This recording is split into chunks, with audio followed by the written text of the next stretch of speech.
কোনো দল নয়, আবাবিল পাখির মতো ছাত্র জনতা রাজপথে নেমে স্বৈরাচারী সরকারকে বিদায় করেছে। তবে নির্বাচিত সরকার জুলাইকে ধারণ করে নতুন বাংলাদেশ গঠন করবে। জুলাই গণঅভ্যুত্থান স্মৃতি জাদুঘর দেখতে এসে এমনই প্রত্যাশার কথা জানান দর্শনার্থীরা। অন্যদিকে এক শহীদের বাবার অভিযোগ, জাদুঘরে সন্তানের কোনো স্মৃতি খুঁজে পাননি তিনি। মোহাইমিনুল খানপুর রিপোর্টে বাকিটা। জুলাই গণঅভ্যুত্থান স্মৃতি জাদুঘরে শহীদদের স্বজন।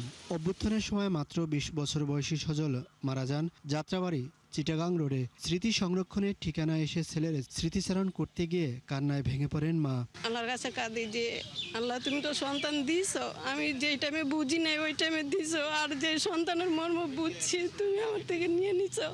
আমার সন্তানের স্মৃতিটা কোন জায়গায় আছে তার ছবি নিয়ে আইছে, তার একটা প্যান্টটা ছিল, তার একটা মোবাইলের হেডফোন ছিল, মানে যা তার স্মৃতিগুলা, তার একটা লুঙ্গি ছিল, এই স্মৃতিগুলা নিয়ে আসছে আর কি, এখানে রাখছে।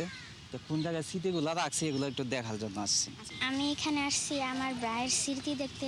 এই জায়গাটা অনেক সুন্দর। ফার্মগেটের রাস্তায় রিকশার পাদানিতে নিথর পড়ে থাকা শহীদ নাফিজের সেই দৃশ্য, কিংবা শহীদ আনাসের মায়ের কাছে লেখা চিঠিসহ নানা দৃশ্য সংরক্ষণ করা হয়েছে জাদুঘরে। এসব স্মৃতিকাতর দৃশ্য ঘুরে দেখেন দর্শনার্থীরা। বলেন, জাদুঘরে প্রবেশ করে যেন ৩৬ জুলাইকেই দেখতে পাচ্ছেন তারা। ৫ আগস্টে ২০২৪ সালে আমি বাড়িতে ছিলাম। তো বাড়িতে থাকার কারণে আমি এখানে আসতে পারি নাই। তো ইচ্ছা ছিল যেদিনই খুলবে ওই দিন আমি আসব, এই জুলাই জাদুঘর অর্থাৎ ফ্যাসিস্টের যে গণভবনটা হাসিনার, সেটা দেখব। জুলাই জাদুঘরে প্রবেশ করার সময় থেকেই আমাদের মস্তিষ্কে সেই ৩৬শে জুলাইয়ের অনুভূতি প্রবেশ করেছিল। এদিকে শহীদ সেলিম তালুকদারের কোনো স্মৃতি খুঁজে না পেয়ে হতাশ বাবা সুলতান তালুকদার।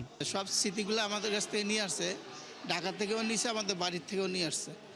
নিয়ে আসার পরে এখন এখানে আমি মনে করছি যে না জানি কী করছে দেখি, কিন্তু এখন পর্যন্ত কোনো স্মৃতি আমি পাইনি। আমি চাই কর্তৃপক্ষের কাছে, সরকারের কাছে, যে সব জুলাই শহীদদের স্মৃতিগুলো যেন এখানে উন্মোচন করা হয়। জুলাই কেউ হারিয়েছেন তার স্বামী, কেউ বা সন্তান। সেসব ভিডিও প্রদর্শনী দেখে আবেগতাড়িত সাধারণ মানুষ। বলছেন, জুলাই কোনো রাজনৈতিক দলের একক আন্দোলন নয়। অস্ত্র ধরবে তো দূরের কথা, ইটা ছোট ছোট ইটা নিয়ে কত বড় বাহিনীর সাথে মোকাবেলা করে পরাজিত করা, এরপরেও যদি এইসব নিদর্শন থেকে যদি এর পরবর্তী কোনো আবারও স্বৈরাচার তৈরি হয়, তাহলে এটা দুর্ভাগ্য আমাদের। নতুন একটি বাংলাদেশ তৈরি করবে নির্বাচিত সরকার, এমনই প্রত্যাশা সাধারণ মানুষের।